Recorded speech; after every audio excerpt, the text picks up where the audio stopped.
Ana m ekele Chukwu n'ihi na o mere m mma n'elu ụwa.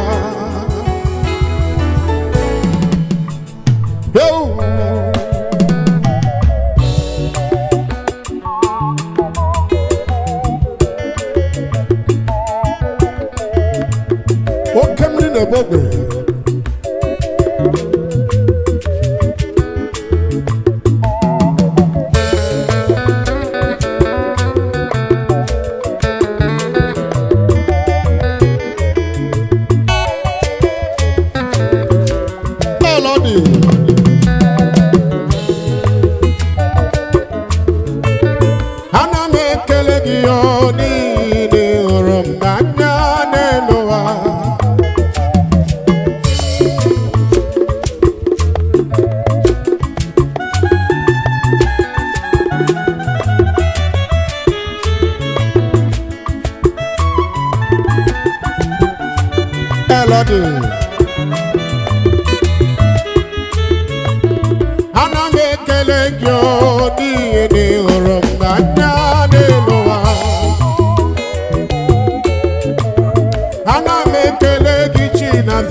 The same.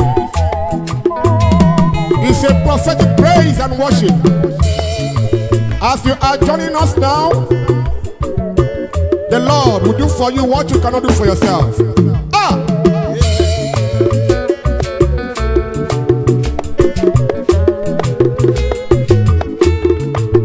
Chineke chọrọ mi galaghachi Abu ya mere kiji dị ndụ wede kume Ike nwụrụ n'agha bụghị gị ka mma Ebulo gị nke Chukwu nyere gị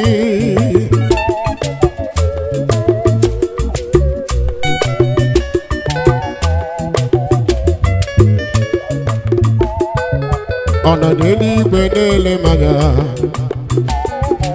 Chimụma ihe m na-eche n'obi m n'ụwa Ọnọkwa n'eluigwe na-ele m anya Ihe niile mere na nzuzo Jehova marala O nyere m udo, o nyere m ebe sara mbara O ziri m ụzọ mee m mma O nyere m udo, o nyere m ebe sara mbara Ewo, o ziri m ụzọ mee m mma Elodi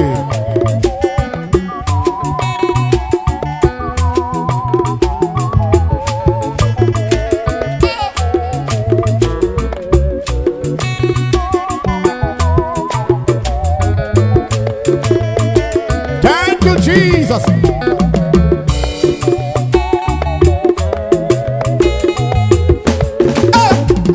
I need thee every hour, most precious Lord. The tender voice like night can be so far. Oh, I need thee, oh, I need thee. Every hour I need thee. Oh, bless me now, my Savior.